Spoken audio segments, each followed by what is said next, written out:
Well, hello there, and welcome to another Infinite Inning Reissue episode, our first in a few weeks, as the reissue schedule was greatly disrupted by the Thanksgiving holiday, and of course some health travails that I went through that seem to have resolved in the best possible way. Knock wood. How many escapes does that guy have in him anyway? I hope a lot. I hope many. This week we go back 7 years to episode 77 and the tale of Addie Joss and his untimely demise due to illness. I believe this marks the emergence of a recurring theme, which is just how many ball players back in, well, not that long ago really, sickened and died, not always at mid-career, but if you do a search over the history of the game, the game's necrology, you find out that just a ton of early players passed away from tuberculosis, which remains a scourge overseas, by the way. As I explain in the course of the story, due to our over-reliance on certain drugs, it may yet be a problem again here too. This is not at all a question of the past. In fact, if you've looked at some of the lists of best books of the year, one of them that comes up frequently is John Green's book, Everything is Tuberculosis. I guess he's considered most of the time a YA author, but he has an enduring interest in that disease as well. And he wrote this book for adults, and I'll give you the description. I've not read it yet, but now that we're talking about it, I think I probably should. The jacket copy. Tuberculosis has been entwined with humanity for millennia. Once romanticized as a malady of poets, today tuberculosis is seen as a disease of poverty that walks the trails of injustice and inequity we blazed for it. In 2019, author John Green met Henry Ryder, a young tuberculosis patient at Laka Government Hospital in Sierra Leone. John became fast friends with Henry, a boy with spindly legs and a big, goofy smile. In the years since that first visit to Laka, Green has become a vocal advocate for increased access to treatment and wider awareness of the healthcare inequities that allow this curable, preventable infectious disease to also be the deadliest, killing over 1 million people every year. In Everything is Tuberculosis, John tells Henry's story, woven through with the scientific and social histories of how tuberculosis has shaped our world and how our choices will shape the future of tuberculosis. Baseball players are always a small sample of the overall population, and in general, they're a healthier sample of the population. They're going out, they're running, they're working out, they're exercising. And yet, because this disease was endemic and something like 10% of the people who would get exposed, which is to say 10% of everyone, would come down with the deadly form of the disease, it would show up in that sample population too. So you extrapolate to the rest of the country and think about the very young and the very old, as we always have to, when it comes to the disease, people with immune systems that either aren't fully developed or have started to slack off due to age and infirmity. And you realize how dire this was for centuries. And given the overall trend in the late 19th century, early 20th century, away from rural to urban living, with people packed together in poorly ventilated buildings, you can see why this was a real crisis, just a quiet one that went on in plain sight. And I dwell on this, not just because Christy Mathewson died in agony due to this disease, suffered the tortures of the damned, did Big Six, but because this is relevant to our times. It's an example of what happens in the absence of a miracle cure, a preventative that is developed by science. And if we disdain those cures, if we look down on them, it would be very easy to go back because you can't negotiate with a microbe. You can't say, my philosophy doesn't permit you to harm me. It just will or it won't. I don't believe in the preventative that's on offer, and I don't want anyone else to have it either. And the problem is, and we're seeing this with measles around the country right now, we can't just say, okay, you do you. Opt out. Maybe you'll get sick, maybe you won't, because you'll go to a supermarket or a house of worship or a movie theater and infect everyone around you. And maybe you can make that decision for yourself or your significant other or your children or your elderly relatives, but it's not okay for you to make it for mine. And personally, whatever flaws any treatment for any disease has, I would rather err on the side of living. Of course, the eugenical mindset has always been that the infirm, the debilitated in any sense, have no value to society. That's why the first thing the Nazis did before they ever got around to the Jews was liquidating the mentally and psychologically disabled. Action T4, it was called. You could look it up, as Casey would have said. And that you might love someone in that category, that you might love your grandfather or grandmother, even though they're not as sprightly as they used to be, that's of no concern to the eugenical mindset, which has bigger fish to fry than human sentimentality. As if there was anything to life that's worthwhile except human sentimentality. We are all of us born into this world without an instruction manual, without a map that tells us where to go, what to do, how to find meaning. And it's possible that there is none. So we invent our own. And I will never understand it, but it has been true since the dawn of forever that the solution for some people is to decide that their purpose is to deprive other people of a right to live. If you listen to the most recent new episode of The Infinite Inning, out a few days ago now, as I am speaking to you, and if you didn't, where have you been? Mother and I have been worried about you, but you know that public health is very much on my mind these days for current events reasons. And you heard that reflected in the tale of 19th century pitcher Bumpus Jones. Why did they call him Bumpus? I don't know. I'll never get over that. He was just Bumpus. Well, here we have a Hall of Fame pitcher who lived and very painfully exited at a time before all of our miracle cures existed, a time which some of our so-called leaders are now trying to row us back to. Why? I just told you why. You know another difference between then and now? We age more slowly, and it makes sense because we live a lot longer than we did back at the beginning of the 20th century, but it's not like we hit decrepitude at the same time that they did either. We take better care of ourselves in general.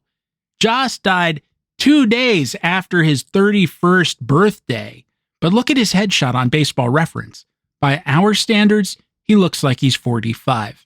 After we conclude Addie Joss's tale, I talk a bit about a cheating scandal from 1900. And at the time, I was working off of the very beginnings of the sign-stealing scandals that would engulf baseball around, at first, the Red Sox and then the Astros, and of course, in a huge way. And if you hear me sound a little dismissive, like I'm taking it lightly, that's because that scandal didn't erupt for a long time after. So my lack of moral outrage was just a momentary thing. In this episode, you will hear my present-day voice a little bit more than you typically do in these reissue episodes, because, as you know, part of my mission with this reissue series is to remove some usages of other people's material that at the time seemed like fair use and no one said a thing about for, well, most of the run of the show, but latterly has caused me some problems with certain platforms. Normally, I can just clip that stuff out or use some of my production tools to remove it, but this time that wasn't really working for me. So on a couple of occasions, I simply re-recorded the passages in question using the same dialogue as in the original production of this episode. I know from the perspective of sound matching, it's pretty abysmal, and someone who is more adept at production than I am could probably do a better job with it, but then that's true of many things. I hope it won't distract you too much, is what I'm trying to say. So as to today's new material, I wanted to mention that baseball research for this show is sometimes like trying to spin straw into gold. I hope I achieve gold sometimes. I learn a lot that I didn't know when I do that research, but not all of it leads to a story with a takeaway. They're just facts, and you can observe the facts, and sometimes the facts are very entertaining in a kind of did you know way, but they don't necessarily make for a complete tale. I'll give you an example. I was looking at this sort of complicated player of the late 30s and early 40s, and that led me to the Pacific Coast League and a mention there led me to Pacific Coast League players of the very early 20th century, right when the league started, with names like Truck Egan and Royal Shaw, whose nickname was Hunky. You'd think Royal on its own would have been good enough, but no, he had to be Hunky Shaw. Truck's real name was Charles. I saw two different explanations of why he was called Truck, one that he drove a hay wagon, one that he pushed a hand truck. Neither is very satisfying. What is kind of interesting to me about Truck is that he was a slugger, despite it being the dead ball era. He was a middle infielder, mostly a shortstop, and he led the PCL in home runs 3 times in 1903, 1904, and 1905. The totals were 13, 24, and 21. Truck's 24 in 04 was a league record for 6 years, until Ping Bodie hit 30 for San Francisco in 1910. Truck also won a batting title while playing for the Oakland Oaks in 1907, averaging .335. Now, I don't know what the dimensions of the home park of the 1904 Tacoma Tigers were. That's where he set that record. But say this for him. If it was a big hitter's park with some short dimensions, it didn't help anyone else but him. The second highest home run total on the team was 6. Additional caveats. He played 200 games and had 736 at-bats. Given that many at-bats in 2025, Aaron Judge would have hit 72 home runs. What's kind of funny about that is that Truck's season was shortened by injury. In early November, yeah, it's the West Coast, they were still playing in early November, Frank Chance, already well-established in the majors, but picking up some off-season baseball dough playing for Los Angeles, ran into Egan on a play at second and broke his arm. End of season. Again, it was November, but still. So if Truck was so good, why did he never make the major leagues? He did, actually. In 1901, when he was 23, he played briefly with Pittsburgh and Cleveland. He got all of 31 at-bats total, with one big hit, a triple, for Cleveland. Casey Stengel said years later that Truck went home at that point, not because he had failed, but because first he was homesick for California, he lived his entire life in San Francisco, cradle to grave, and also because he had just wanted to see if he could hit major league pitching, and with that triple, he was satisfied. Mission accomplished, and I am out of here. I'm not sure how Casey would have known any of that, because he would have been 11 at the time, but perhaps some PCL old-timers had told him about it. Casey also reported, "They say his schnozola was much larger than our Ernie Lombardi's," which I think is kind of overdoing things. Furthermore, it's a bright vermilion and is sort of a trademark.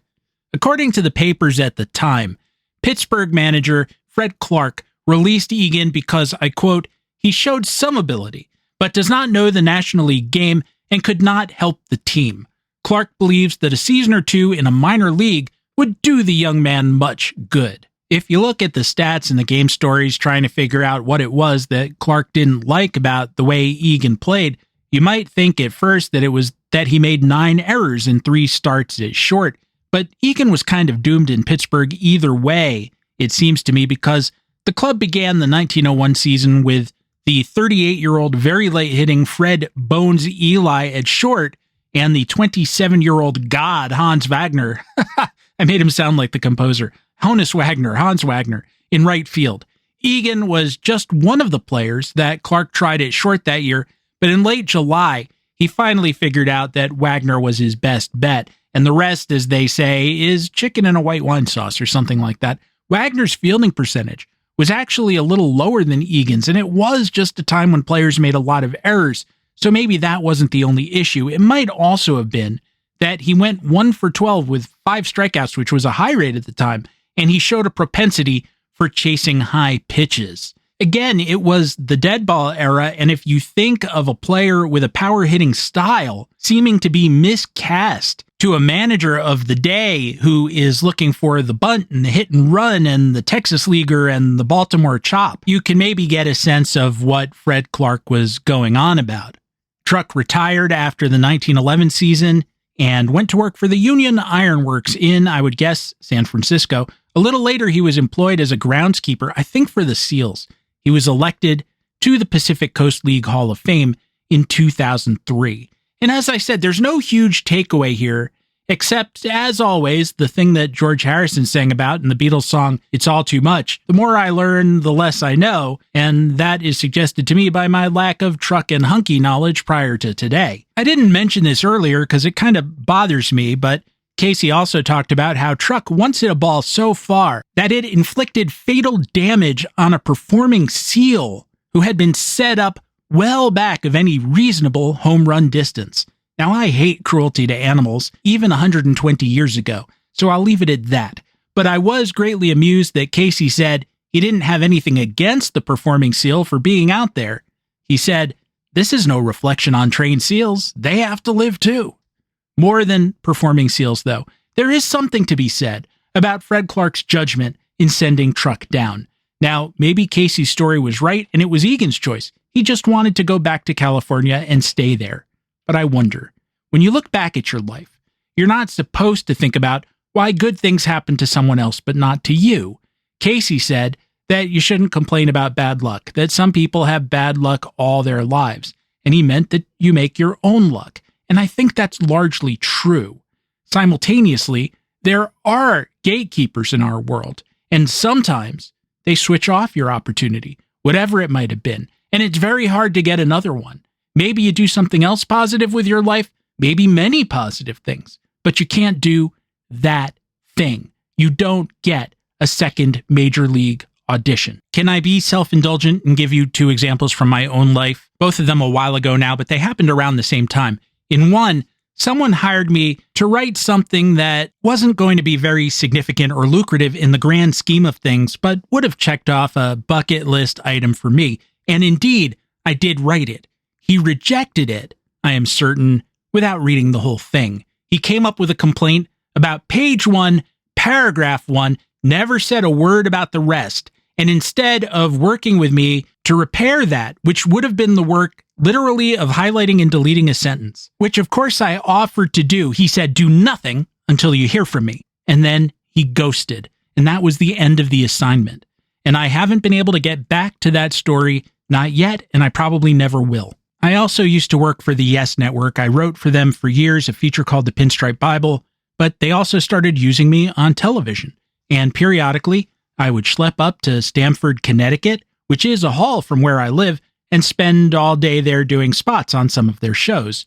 And one day the work just stopped, dried up, and I called one of the producers who had been using me and had seemed happy with me, and he said, "My boss says you're not a television personality." And that was that. This fella's name is mentioned on every Yes broadcast. And look, I'm not Adonis, especially with the eye cancer, causing me to look a little cookie monster in the mirror. I am bulky, and I don't mean fat, though I've been that too. I just have a husky frame. I have a small gap between my front teeth, which no one has ever commented on, though I privately criticize it sometimes. So maybe it was that, or maybe it was that I was too critical about the Yankees on the air. That was my brand, which was to be the guy inside the Yankees network who acted like he wasn't working for Pravda. I suspect I did that one too many times when that guy was paying attention. I even know exactly what I said that cooked me, which was a spectacularly insignificant thing and an honest thing, but oh well. And I've been on TV and radio many times before then and since then, very little lately, and frankly, I don't miss it for a lot of reasons. But in another reality, you might have seen me broadcasting from the winter meetings this week. I've done that too, courtesy of Baseball Prospectus Radio on Sirius XM back in the day, and also marvelous Mike Farron, who let me do some extra sitting in, and it was some of the most fun I've ever had. But I mean on a TV set. Was it my lack of talent for being on the air? Because I'm not photogenic? Or was it simply that the guy in charge of the network decided, no, I don't want him, and he went out of his way to nix me forever? I'll never know. The point is, we can all be Truck Egan. And is there a fault in being resentful about it? I'm asking sincerely. Okay, that's all from me for this reissue episode. As I said earlier, you will hear my present-day voice again, both in the flashback portions and to paper over the occasional break, and of course to say farewell at the end of the episode. As always, I thank you for joining me for this reissue episode and for listening to my new comments. So please fasten up your seatbelts and hang on as we activate the time machine and take a trip back to episode 77 and further back than that to the day of Addie Joss. I'll see you on the other side.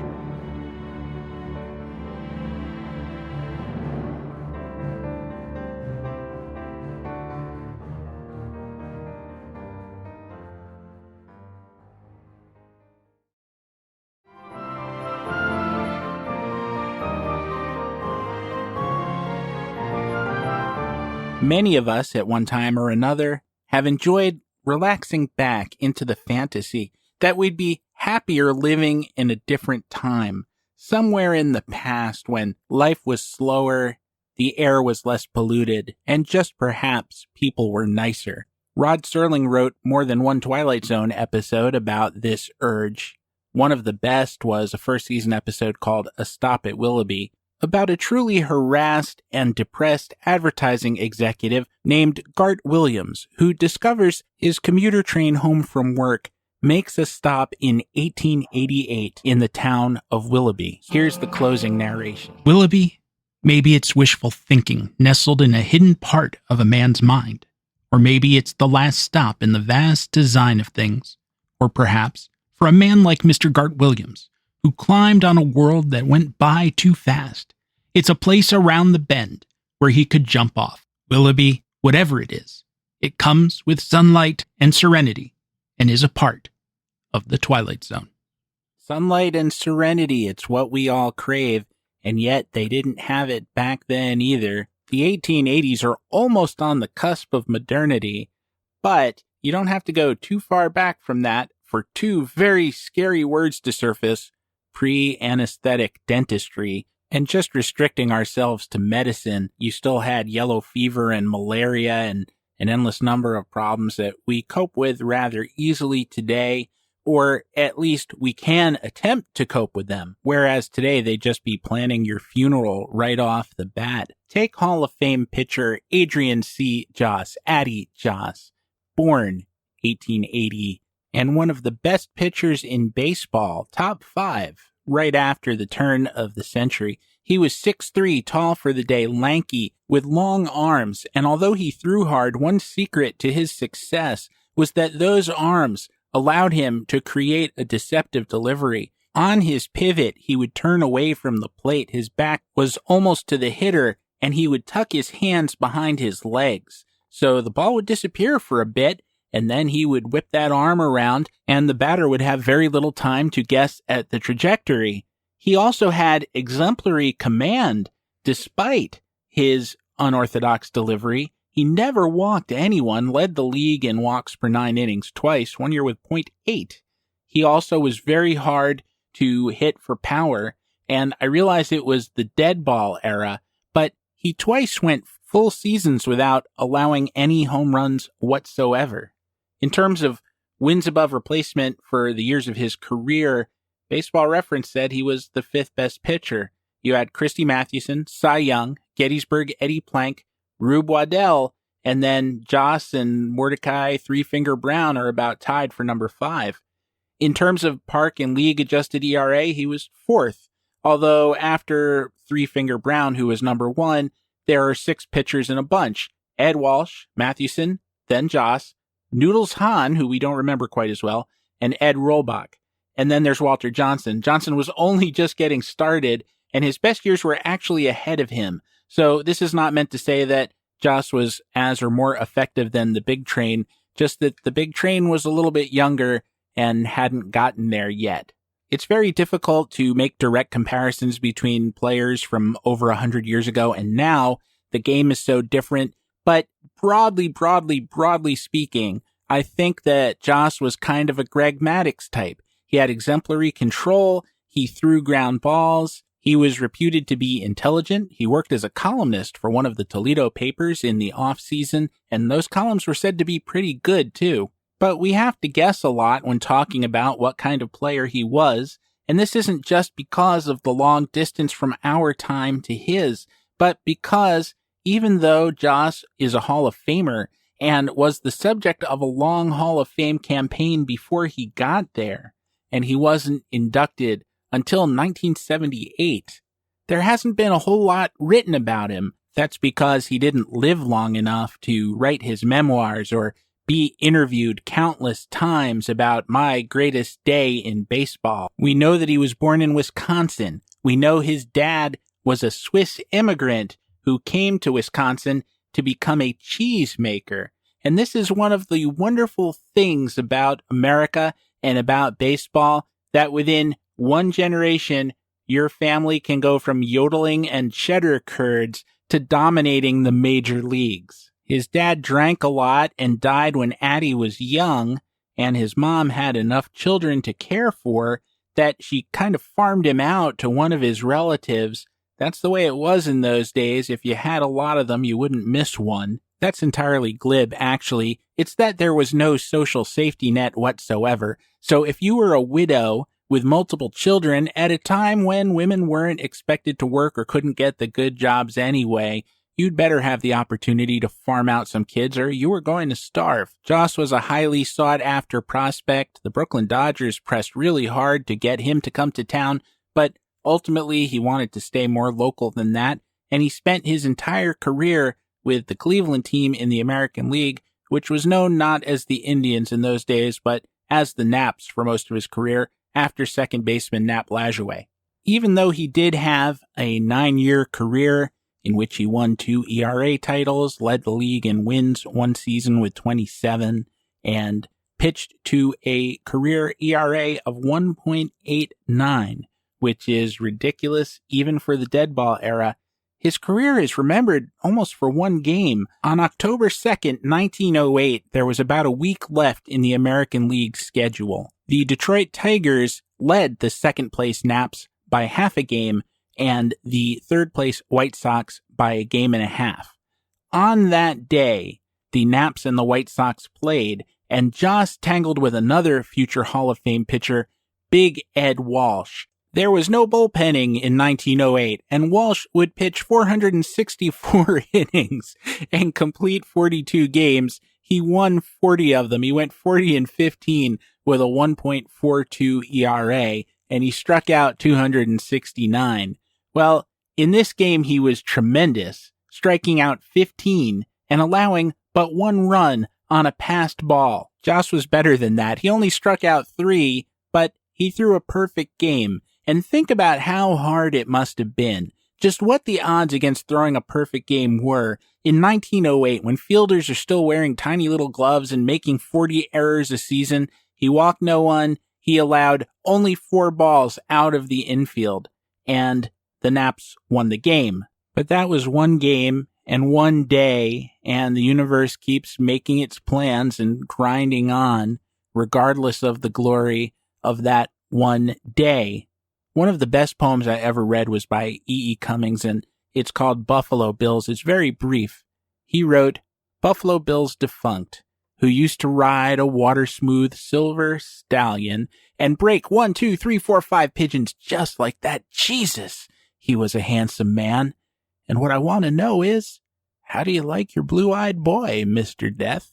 Grabbing the text of that poem online a few minutes ago, I saw that someone had written an essay about it, and the author contended that Cummings' meaning was too vague to nail down.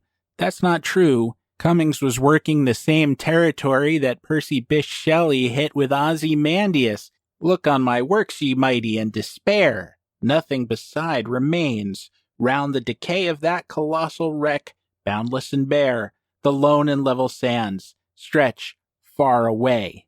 Which is to say that not only can you pitch the great games, you can write all the baseball columns you want and get all the clicks on them that you like, or even do baseball podcasts, my brothers and sisters, and yet, once you're gone, with very rare exceptions, all is dust and amnesia. As I said, Joss had a very short career. The Hall of Fame had to waive its 10-year requirement just to get him in. Now, when a pitcher does have a 1.89 ERA over 9 seasons, he's exactly the kind of guy who should make you think about bending the rules. You created the rules, you can bend them. It took the constipated institution known as the Hall of Fame 67 years to figure this out, although that's not fair because for about half those years there was no Hall of Fame, but you get what I'm saying. Call it about 40 years that it took them to figure this out. You may be asking by now why they needed to figure that out, why Joss's career was so brief. And the answer is kind of interesting because it was over for a couple of reasons. It might have continued to be over, but we'll never know. Joss had some problems that the world was not well equipped to deal with. For all practical purposes, his career came to an end on July 25th, 1910, when he was just 30 years old. He had elbow problems. he was diagnosed with elbow tendonitis, and despite a winter's rest, the problem persisted into spring training 1911, so that on the eve of the season's beginning, his arm had been placed in a cast for want of anything better to do. Back then, the diagnosis was no better than a guess, and his arm could have been broken or had mice in it. Still, they thought he'd be back, and up to a week or so before the end, he was fine other than the bad wing. And then he was fatigued and feverish, had a cough, had a headache, was maybe a little bit disoriented. They put him to bed. Doctor said he had pleurisy. When he didn't get better, they revised the diagnosis to pleurisy, complicated with water on the chest, and brain trouble. It must have sounded silly to someone then, because they finally got a doctor in who did a spinal tap and found out that Joss had tubercular meningitis. We think of tuberculosis as being a disease of the lungs of Doc Holliday, coughing his handkerchief full of blood in countless films, whether Kirk Douglas or Val Kilmer or Victor Mature, you name your Doc Holliday of choice. And over a long period of time, too, it's something you get to think about for a while before it scars your lungs up so badly that you pass away. But it can play other tricks, too, and I'm using the word tricks as a euphemism for a disease that relentlessly ravages the brain until you're left with something that looks less like a brain than a soccer ball that long ago deflated and was left in the garage for 20 or 30 years. Joss died in Toledo 2 days after his 31st birthday. They said he was conscious and speaking to the end, although I doubt he made very much sense. Toledo's mayor, Brand Whitlock, said, "Most people will think of Addie Joss as a great baseball player, one of the greatest of his time, and while he was all that, and that is a big thing to be, he was much more. He was as good a man as a pitcher, as good a husband, as good a father, as good a friend, as good a citizen. He was studious and ambitious and serious. But when I say serious, I do not mean sober, for he had that rare and divine gift, a sense of humor. He was always cheerful. He seemed always to have some good news for you. He never whimpered or complained. He could smile even over the injury to his right arm last season, the arm that meant so much to him. I am sorry, very, very sorry that he is gone. But in the years of our friendship, I grew to know him so well that I am sure he would wish no sorrowful words spoken, just a hail and a goodbye, and the memory of the smile that all who knew him will see upon his face when they think of him. And yet, the world is sadder and duller and meaner this morning without him." Joss died on April 14th, and when you read the little that has been written about him, you sometimes see the claim that he died right before or right after he was scheduled to pitch the opening day game of the Cleveland season. I suspect that this is total nonsense. Not only was his arm in bad shape, but he was weak and dying. That's not to say that they wouldn't have loved to have him do it. It's just that it wasn't going to be in the cards regardless. That's why, as much as I love the past and as much as I mourn the people, places, and things from earlier in my life that no longer exist, I wouldn't want to live in the past. I don't fantasize about that. I surely wouldn't mind visiting, but I have no desire to stay. Because what killed Addie Joss was the past. He was murdered by 1911. But here's your Twilight Zone twist for this Stop at Willoughby, the one that we're opting not to make. The first cure for tuberculosis, the drug streptomycin, was discovered in 1943. Doctors had known precisely what TB was for over 100 years, but they just couldn't do anything about it until that point. If Addie Joss lived in our world, he likely would have been okay, but he couldn't live in our world. We, however, might end up living in his. We've been so negligent with antibiotic usage that drug-resistant strains of the tuberculosis bacteria are now commonplace. So even though we missed that time of sunlight and serenity that Rod Serling referred to, we may get to go to Willoughby anyway. And Addie Joss will be there waiting for us. I'm Stephen Goldman, and this is the Infinite Inning.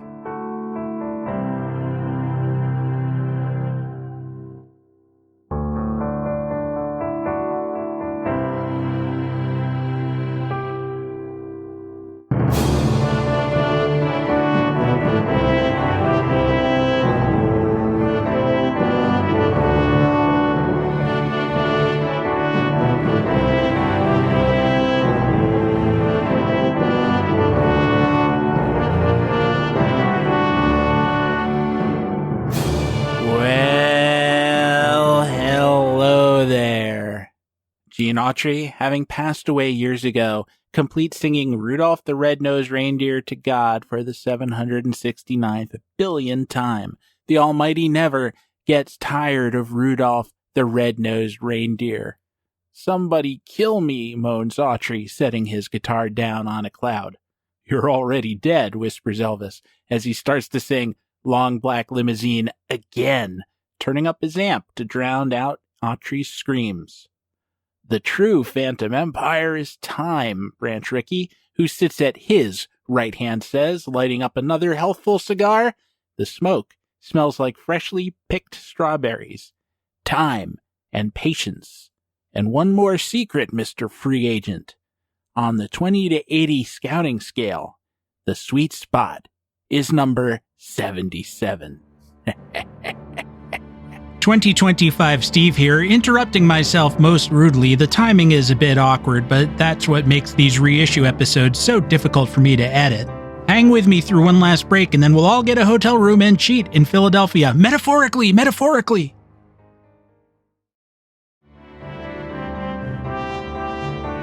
Welcome back to the show.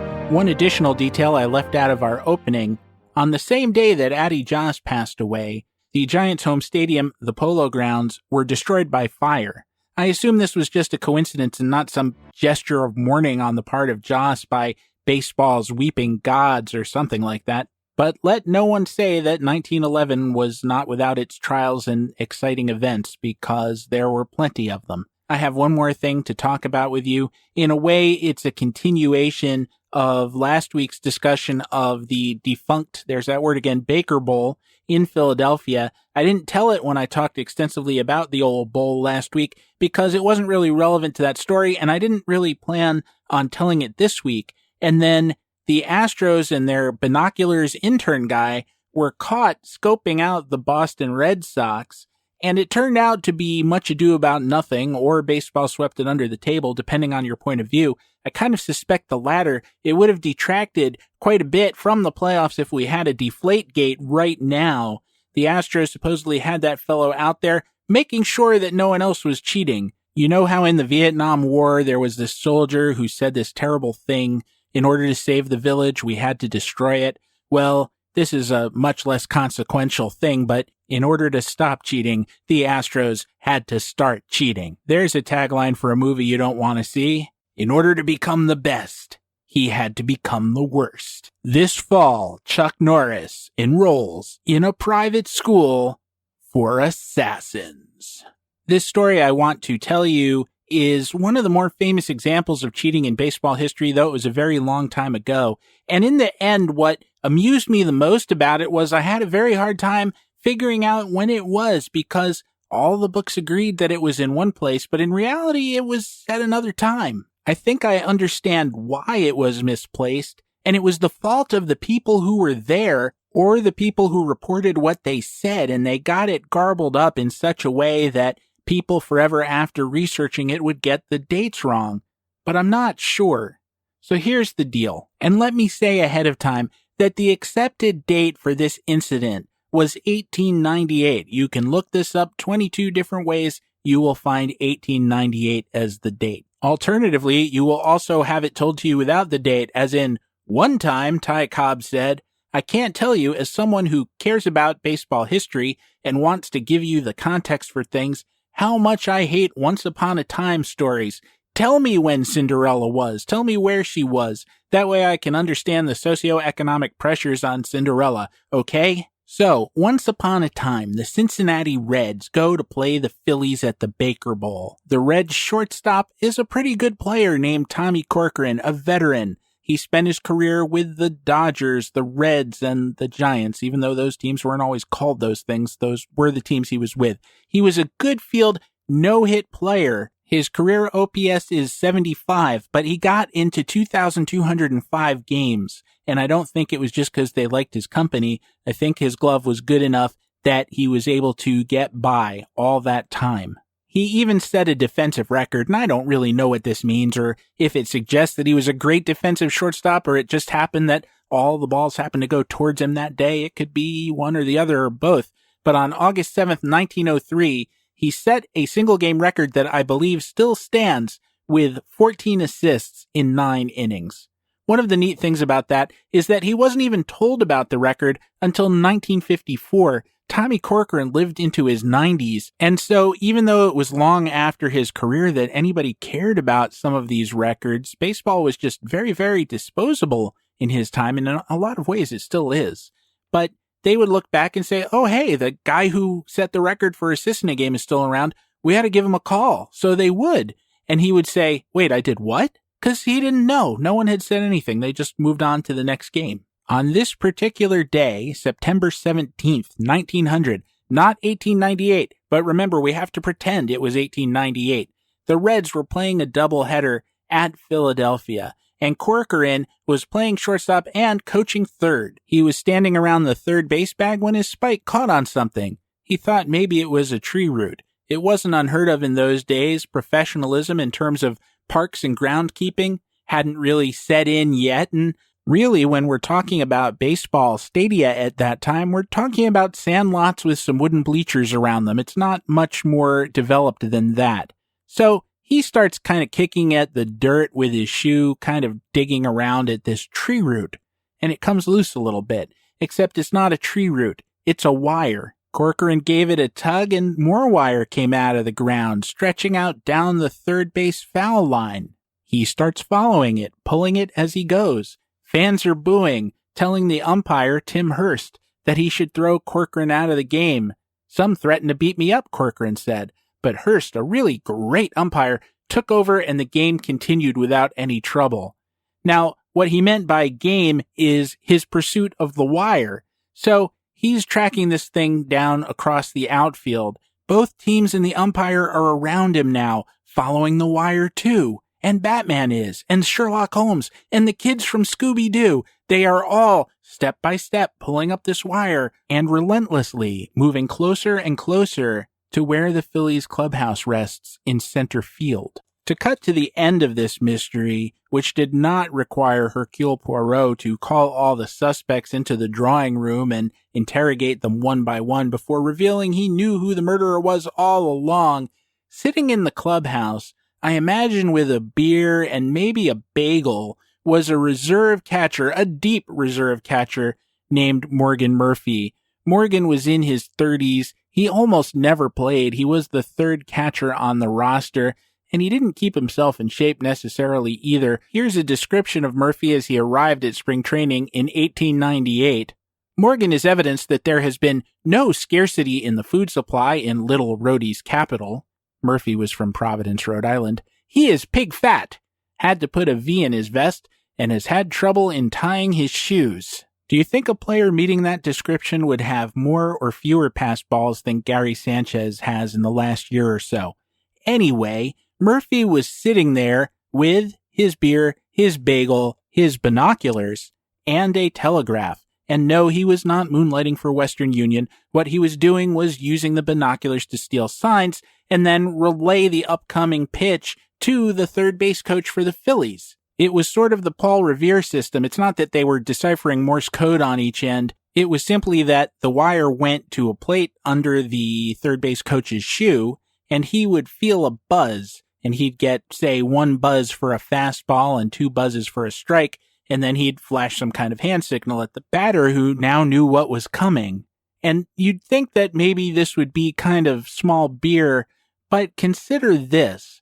The Phillies went 75-63 on the season, and this event happened almost at the very end. They went 30-40 on the road. That's a .429 winning percentage.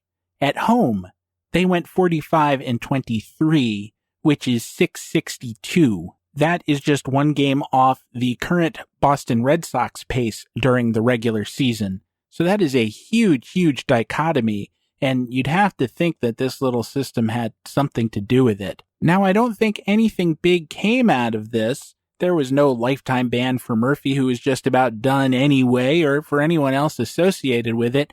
I'm not sure who took credit exactly for thinking up the scheme. Again, in the books, it's often manager George Stallings, later more famous as the manager of the Miracle Braves World Series winning team, who got the credit or blame for it. But that's wrong because he wasn't there anymore. He had been fired midway through the 1898 season. The manager in 1900 was one Bill Schätzlein. Mostly this story is told, if it is told as, haha, what a quaint way of cheating these old-timey Phillies thought of back in the silly old days, and then they blame Stallings. So why is the date wrong? Why was it reported in newspapers of September 1900 instead of in the first half of the 1898 season? And the answer has to do with the way it was reported at the time. There was one very strange quote from the aforementioned umpire Tim Hurst, which, if deprived of context, like you don't actually see the date that the story was reported, would lead you to think that the story was happening, the wire was pulled, during the middle of the Spanish-American War. Here's how the conversation supposedly went when Corcoran stumbled over the wire. "Ha-ha," he said. "What's this? An infernal machine to disrupt the noble National League? Or is it a dastardly attempt on the life of my distinguished friend, Colonel John I. Rogers?" Colonel Rogers was one of the Phillies' owners at that time. The story continues. By this time, umpire Tim Hurst went over for the purpose of investigating the cause of the commotion. Glancing at the apparatus concealed in the hole, he said, "Back to the mines, men. Think on that eventful day in July when Dewey went into Manila Bay, never giving a tinker's damn for all the mines concealed therein. Come on, play ball and blow the Colonel's mine." There is about nothing that makes sense about that statement made by umpire Tim Hurst. Number one, the game is being played on a fraudulent basis, and he apparently doesn't care and wants the players to play on in spite of the quote-unquote explosive. But what's weirder than that is he's reported as saying something that sounds like the Battle of Manila Bay just happened. It hadn't. It had happened 2 years before, and not in July, but in May. It's a wonderful thing. It's a fantastic story in American history because it has to do with the Assistant Secretary of the Navy, who happened at that moment to be Theodore Roosevelt, a guy who was really, really eager for us to have a war with some decrepit old European power like Spain, and was really, really keen for us to get some overseas possessions via naval power. It happened that the actual Secretary of the Navy had gone out of town and left Theodore in charge. So when war broke out with the Spanish, over stuff happening in Cuba, which is right here, whereas the Philippines might as well be on the other side of the universe, he telegraphs Commodore George Dewey in the Pacific, tells him to take on coal and head for the Philippines. This second-level bureaucrat with a mustache and pince-nez was deciding to basically double up a war on behalf of the entire United States government, at which point he resigned, started this outfit called the Rough Riders, and became internationally famous and eventually president. Again, that was 2 years before. By 1900, Theodore had been in and out of Cuba and was well on his way to becoming vice president. That was via him becoming William McKinley's running mate in the election of 1900, which took place, about 5 weeks after Tommy Corcoran pulled the wire. Parenthetically, we have an election of our own coming up this November, not very long from now. Vote, vote, vote, vote, vote, vote, vote. I mean, legally, only vote once. But I am emphasizing by repeating many times the word vote that you should get out and exercise the franchise.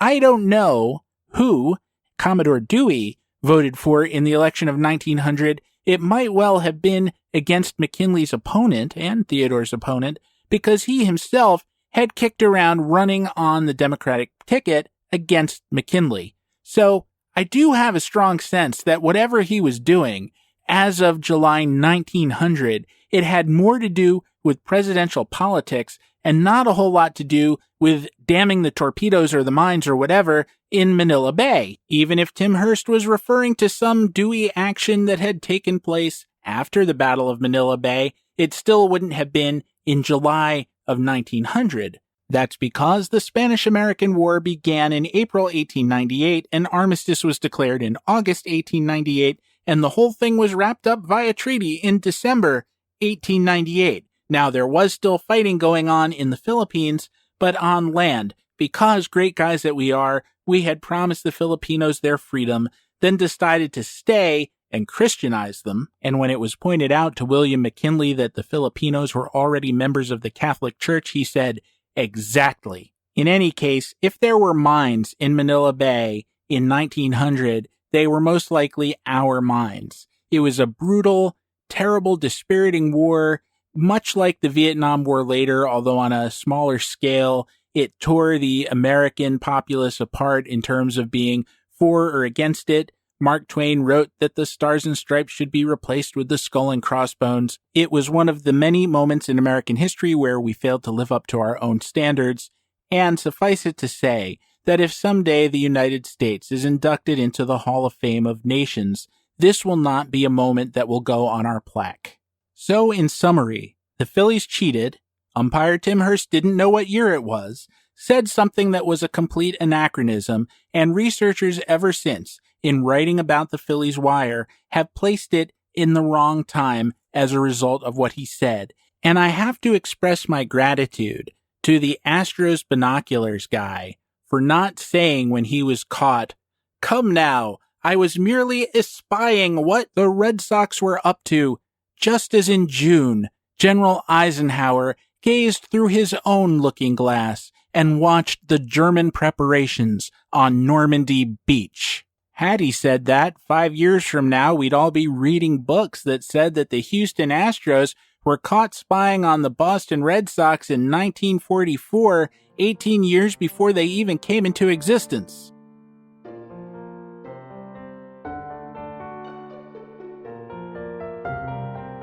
By the all-seeing flounder on the floor of McCovey Cove, we have come to the end of another episode. As ever, this is the spot where I used to tell you how to follow the guests on Twitter, and me too. However, Twitter no longer exists for me, and it doesn't exist for many of you, or at least not in a healthy way. So please be satisfied to follow me at stephengoldman.bsky.social. You can also write us, by which I mean me, at infiniteinning@gmail.com. And there's a Facebook group. Go to Facebook, search on Infinite Inning, knock. I will let you in. Soup and salad bar is always included with the price of your meal. Finally, if you have a spare moment, please go to the podcatcher of your choice and rate, review, and subscribe. It really does help. And if your podcatcher doesn't let you do those things, well, go pet the cat. The cat needs some attention. He's looking a little lonely right now. We have a sponsor these days, but nevertheless, this episode is brought to you by the number 25. Our producer is Wheeler X Nut. Our theme song, which you are hearing now and have in fact been listening to throughout the episode, is called The Infinite Man, and it was a co-composition of myself and Dr. Rick Mooring, who says, "Don't fire until you see the whites of their eyes, but say they're wearing sunglasses, then don't be a sucker." Well, if the goldfish don't overthrow their bowls, declare themselves our new seafood overlord, and cause the price of sushi to plummet, I'll be back next week with more tales and discussion from inside the Infinite Inning.